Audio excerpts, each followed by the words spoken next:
o conhecimento.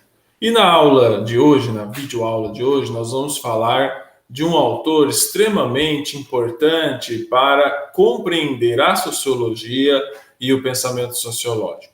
Eu estou falando de Max Weber, certo? Weber, junto com Durkheim e Karl Marx, compõe os três porquinhos da sociologia, ou os três autores que solidificaram a sociologia. Sociologia foi desenvolvida ou criada através da contribuição teórica de Augusto Comte na primeira metade do século XIX. Entretanto, foi com Marx, Weber e Durkheim em que ela se consolidou enquanto uma disciplina acadêmica, em que as reflexões sociológicas passaram a ser muito mais aprofundadas ou muito mais levadas a sério. Hoje nós vamos falar de Max Weber. Entretanto, nós não vamos falar de todo o pensamento weberiano, nós vamos apenas pontuar alguns aspectos da sua vida pessoal, algumas obras que ele escreveu, são na verdade 3 ou 4 obras e textos importantes, e sobre o conceito de tipo ideal, que é fundamental para se compreender o pensamento sociológico de Max Weber. Primeiramente, quando o Weber é esse senhor aí da foto à direita, quando você analisa um teórico da sociologia, eu falo isso bastante para os meus alunos e estou reproduzindo aqui para todos vocês que estão acessando esse vídeo, eu sempre digo que o teórico ou o pensador, ele desenvolve um raciocínio a partir de uma leitura de mundo própria. Certo? Então, é a leitura de mundo dele. No caso, a leitura de mundo do Max Weber. Então, quando você analisa a realidade a partir da ótica de um autor, não significa que tudo que esse autor falou encaixará na análise em que você está analisando, porque não vai encaixar. Será alguns elementos, certo, do pensamento desse autor que vai encaixar na realidade. Por que eu estou falando isso? Porque o Weber ele trabalha com o conceito de tipo ideal. E o tipo ideal seria, entre aspas, um modelo. Mas antes de a gente chegar no conceito weberiano, vamos entender um pouco do momento político que Max Weber viveu. Certo? Max Weber, ele nasceu e morreu na Alemanha, ele viveu grande parte da sua vida na Alemanha, ele nasceu em Erfurt, em 21 de abril de 1864 e morreu em Munique em 14 de junho de 1820. É interessante pontuar que o Max Weber ele nasce cerca de 16 anos antes da existência da Alemanha enquanto Estado Nacional. Então ele nasce em uma Alemanha que não existia, certo? Estava em processo de unificação. A história alemã ela é muito interessante, porque a unificação alemã ela foi adiada por vários momentos históricos em virtude de interesses divergentes dentro ali dos principados prussianos, do reino da Prússia, quanto por interesses ali das potências europeias que não achavam interessante a consolidação da Alemanha enquanto Estado Nacional para não fazer frente aos outros impérios que tinham ali. Então o Weber ele nasce em um país que não existia, ele é mais velho do que a Alemanha enquanto Estado Nacional. A Alemanha em si, enquanto um Estado Nacional, vai surgir a partir de 1870, quando põe fim à Guerra Franco-Prussiana, em que a Prússia, no caso, a precursora da Alemanha, sai vitoriosa daquela guerra contra a França. Só que ele viveu boa parte da vida dele na Alemanha. E ele realizou os seus estudos em Heidelberg e em Berlim. O Weber ele era uma pessoa muito viajada. Ele viajou bastante pela Europa, pelos Estados Unidos, país que ele nutria uma grande admiração. O Weber nutria uma grande admiração pelos Estados Unidos. Ele era uma pessoa muito viajada. Conta-se algumas leituras sobre ele, assim, alguns bastidores, que o Weber não gostava de dar aulas e ele sofria de depressão. Quando isso acontecia, ele fazia as suas viagens, viagens terapêuticas pela Europa. De fato, Weber gostava muito de viajar, viajou bastante e isso influenciou na sua análise sociológica. E também ele era um homem de muito conhecimento e de um conhecimento muito amplo. Ele estudou direito, filosofia, teologia, história e economia. Entretanto, os seus estudos, certo, são focados na área da sociologia. O Weber, ele dedicou os seus estudos à sociologia e à carreira docente. Por mais que ele não gostasse de dar aulas, conforme disse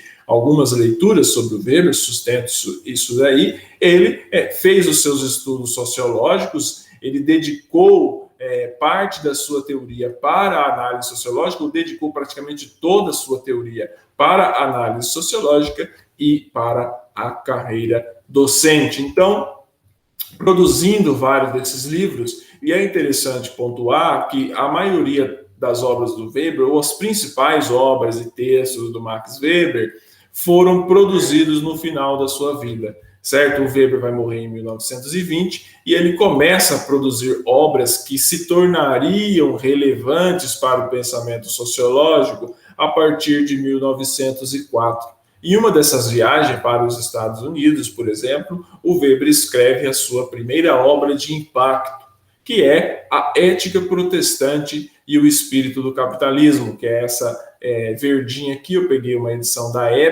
Édipro, né? Eu coloquei aí, em que ele escreve a Ética Protestante e o Espírito do Capitalismo. 6 anos depois, ele publica Economia e Sociedade, uma grande análise sobre as relações de produção. Ele não utilizava esse termo, obviamente, mas sobre o desenvolvimento econômico de várias sociedades, e Ciência e Política, 2 vocações, em que ele cria tipos ideais, ou que ele fala tipos puros de manipulação, tipos puros de dominação, certo? Tradicional, carismática e racional legal ou burocrática. Então, essas 3 obras, elas compõem o grosso do pensamento weberiano. Então, para você entender o pensamento de Max Weber, você tem que ler essas 3 obras. O que acontece é que, muitas vezes, para obter uma compreensão um pouco mais ampla do pensamento do Weber, necessita-se de conhecimentos prévios, sobretudo conhecimentos prévios de história e economia. Lembrando, voltando aqui um pouco, que além de direito, filosofia e teologia, ele estudou história e economia e possuía um grande conhecimento sobre história e economia.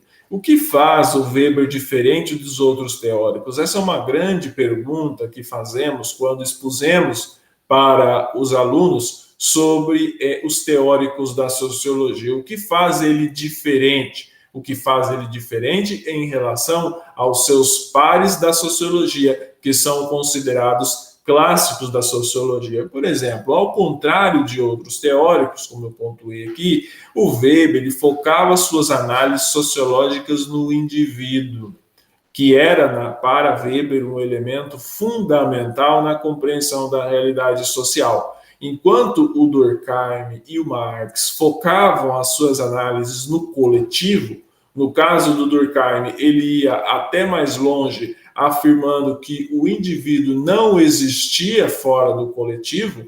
O Weber ele faz diferente e ele foca as suas análises sociológicas no indivíduo. Então, se você for citar um exemplo, uma análise durkheimiana, ela parte do coletivo para o individual. Uma análise weberiana, ela vai partir do individual para o coletivo, certo? Então, ele faz a sua análise sob um ponto de vista diferente. Conforme eu falei no começo do vídeo, cada teórico da sociologia tem uma forma particular de enxergar a sociedade, ou apresenta uma leitura particular sobre a sociedade. Portanto, a teoria weberiana, ela é considerada uma teoria compreensível. Por quê? Ela não é explicativa ou analítica, como é de outros autores. No caso do Weber, no caso do Marx, por exemplo, é uma leitura revolucionária. O Weber não. O Weber, ele constrói uma teoria compreensível. Então, você